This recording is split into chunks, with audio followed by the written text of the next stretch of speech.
Time to get in the shop and set up the hardscape for a 120-gallon planted aquarium. Let's go.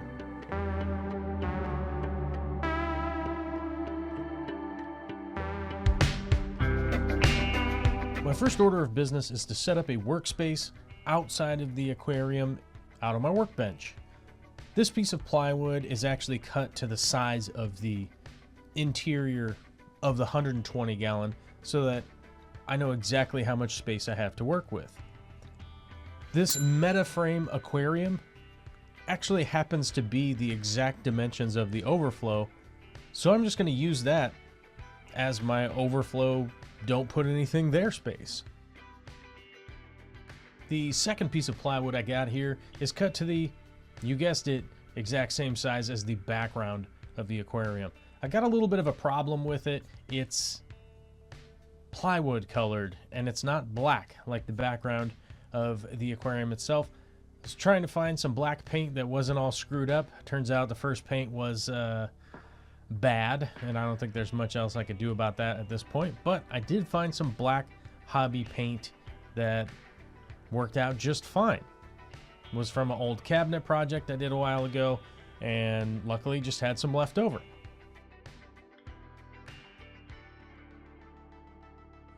Mounting it to the wall is working out way better than what I've done in the past, which is build some pretty extensive contraption boxes that I could move around. And honestly, that was way more work than this is. So I'm pretty happy with how well this is working out. This is way less work than trying to build a giant box with a clear front, all that kind of nonsense. And I'm pretty happy with the process. I mounted it to the wall before I painted it, mainly because it's much easier to let it dry in the place where it's going to be than laying it flat and letting it dry for a couple of days or 24 hours or however long you're going to let it dry.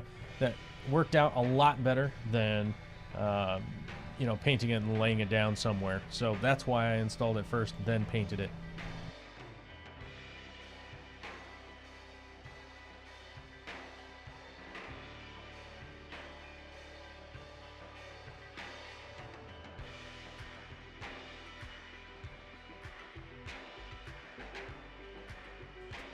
There are two main products we're going to be utilizing here. The first one is a really fine mesh garden variety plastic drainage mat that goes in the bottom of flower pots.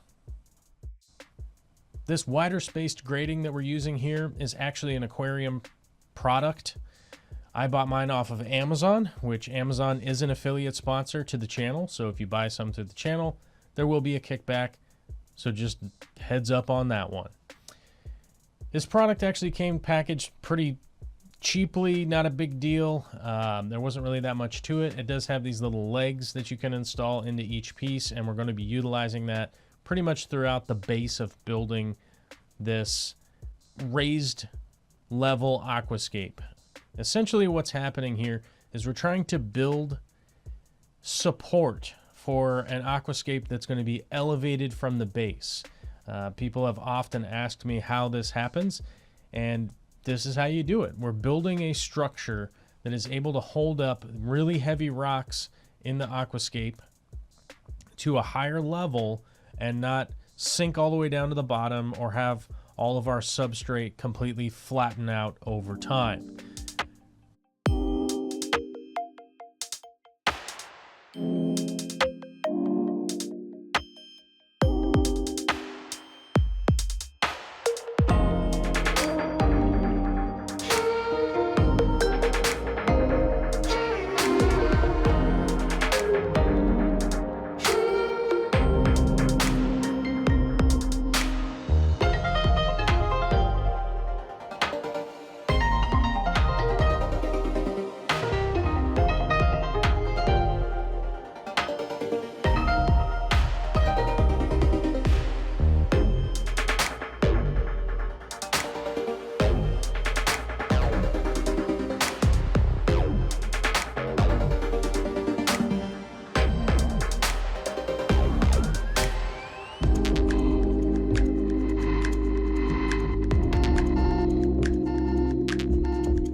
Everything here is a pretty basic process.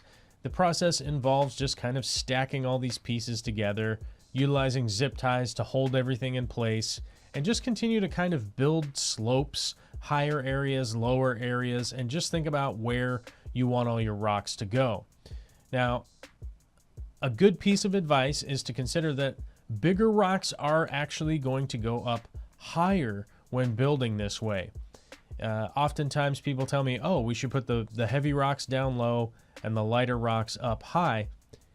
Without this structure underneath, yes, that's what I would recommend to most people. Put the bigger rocks down low so that they have a chance to sink in and rest and not go anywhere. But with building this base structure down here, it gives us an opportunity to raise those big rocks up into a better focal range for viewing the aquarium.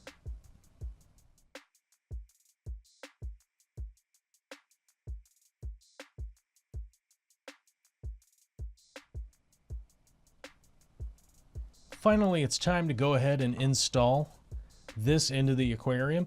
I actually did a lot of this previous work about a month before this aquarium was ready to go to actually get this stuff installed. So you can see I actually have some of the old substrate. All I did was kind of ruffle it out, clean it up, and move everything to the front so that I could get all of these racking pieces into place. And it did take a little bit of finagling. It took a little bit of time to kind of mess with it a fair bit, but it's well worth it because now I can start stacking all the rock in there and whatnot.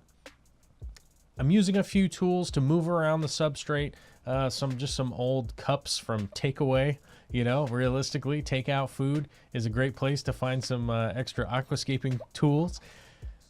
Hey, we got to recycle, you know what I'm saying? We don't want to be throwing everything out. We got good tools sometimes when we get them for free. There was a couple of bags of Fluval stratum into this aquarium, and I actually had to add a couple of more in to fill everything out. If you wanted to use a cheaper substitute, you could use topsoil, you could use whatever you want. Sand is a way to do it. But I know that I'm going to be messing with this aquarium later, so the advantage to using the exact same substrate in here is, guess what? I won't have a bunch of different stuff all mixed together.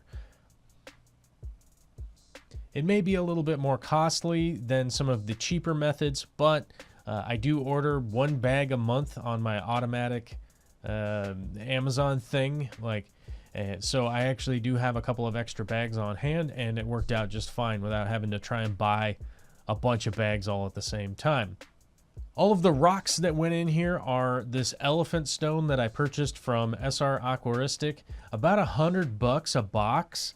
You do get a decent amount. I think it's like 45 pounds or something like that for $100.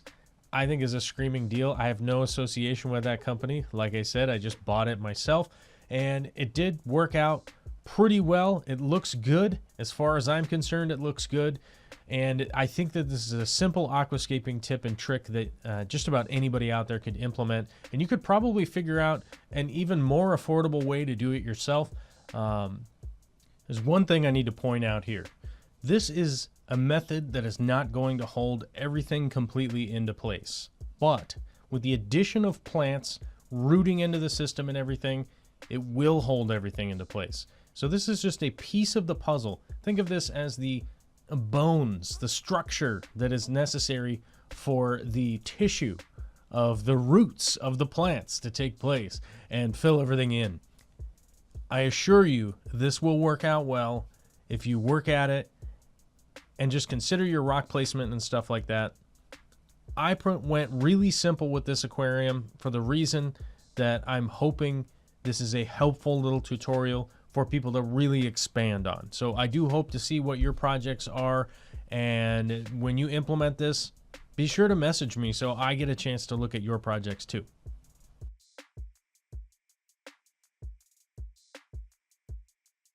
Bear in mind there's going to be a lot of updates on this aquarium, so stay tuned for that. Hit the subscribe button, the like button, the join button. If you want to help sponsor this channel, I would appreciate it. Our community would appreciate it. You can head over to Patreon and do that, or you can actually hit that blue join button down there if you want and join up here on YouTube.